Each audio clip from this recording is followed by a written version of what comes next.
Good day, everyone. My name is Tandokazi Dese, and this is TK's Financial Corner, where we discuss everything finance.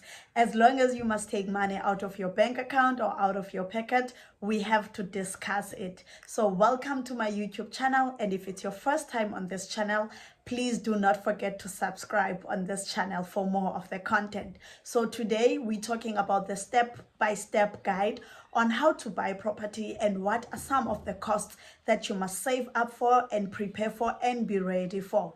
Okay, so we know that when you're ready to buy that home or to buy that dream home of yours, there are certain things that you must be ready. There's homework, lots of homeworks that you need to do. Okay, so number one, you would have done your affordability, or the bank would have done your affordability, and they would have done their credit check, okay, to see if you can afford to buy this particular property, and your credit score also allows them to borrow you money, because remember, they will be borrowing you their money. So once they've done that and they've pre-approved you, then you can go out there and start viewing properties. Once you've viewed the properties and you have decided which property do you want, so once you've viewed and you've decided which property do you want within your budget, then it's time now to do the maths. We're talking about numbers now, okay?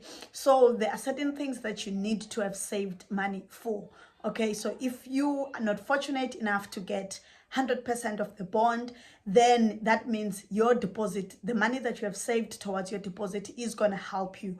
Or if you were lucky enough, then you got 100% bond, then the money that you were saving up can help you towards having a deposit for that property or for that home that you're planning to buy. And remember, there will be transfer costs that you need to be ready to pay upfront, bond registration costs that you must be ready to pay upfront.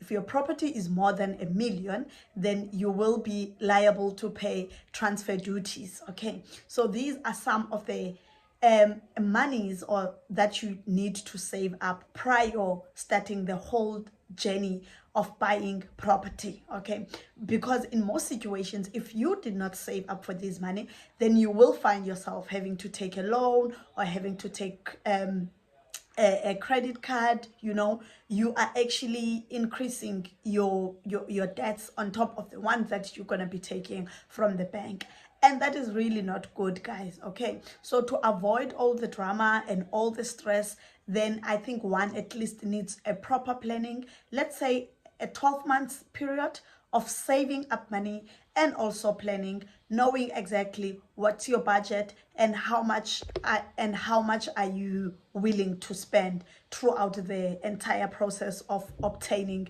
a home. Okay, so once you've decided which home you want and this is the property that you want to buy, then you need to bring forth your deposit if you have one, or if the push comes to a shove that you must have a deposit, then you bring the deposit forth.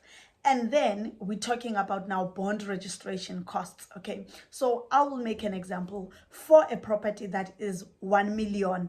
Yeah, let's make an example for a 1 million property. So you're looking at paying bond registration costs of around 29,000. Imagine, guys, that's a lot of money.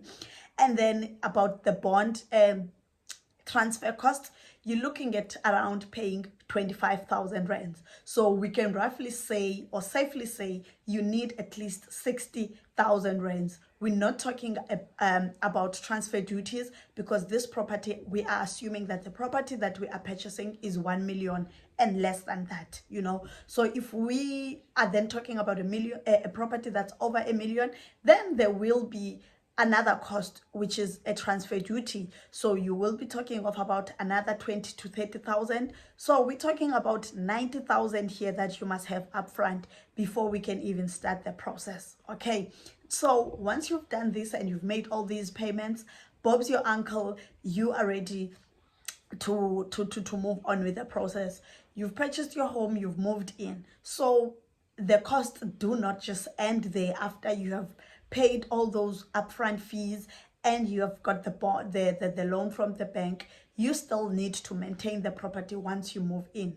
That requires money. Okay, so before we even talk about maintenance, let's talk about other important issues that you need to have here. Okay, so you need to have insurance for the household content, things that are inside your home. You must have insurance for those. You must have structural insurance as well. So this is in case something happens, a flood, or all those natural things that happen. Once such things happen, you are safe. Okay, you also need, as an individual now, to have a life insurance, or you can seed that from your life cover if you have a life cover. Okay, so what happens here is that in case of death, in case of retrenchment, in case of disability, in case of critical illness, then the life cover or the life insurance will kick in and be able to buy to pay for your home. Imagine you don't want that drama when you are going through a critical illness, or you're going through a disability, and now you must be stressing about your home because the bank is going to repossess their home because you can't afford to pay the monthly minimum installments anymore. So your life insurance will kick in case of in a situation of retrenchment. Then some covers, they pay for a period of 6 to 12 months, or others up to 24 months depending on your life cover. Then your life cover will be able to pay while you are looking for a new job. But in case of death, disability, and critical illness, whereby you can't be able to generate income anymore, then your life cover will be able to kick in and protect your asset from being repossessed by the bank. Because remember, you will still be owing money to the bank. In most cases, you will still be owing the bank some money. There will be so guys, these are the things that you need to be aware of just before you can even start the process of buying a home. You must know exactly that in some instances you will need to have a deposit, number one. Number two, there will be bond registration costs. Number three, there will be transfer costs. And then number four, if your property is more than $1 million, then there will be transfer duties. Then once all that is done and your property is registered at the deeds office, and then you are ready to move in, then you need to have some certain insurances to make sure that you are still protected and your home or your asset is still protected. These amongst others includes structural insurance, life insurance or a life cover, and then you need a household insurance also to make sure that the contents or the things that are in your property or in your home are still covered in case something happens to your home. So please guys, make sure that you do your homework before you start the journey, and make sure that you save up some money. In fact, not some money, you save up as much as you can. You save lots of money.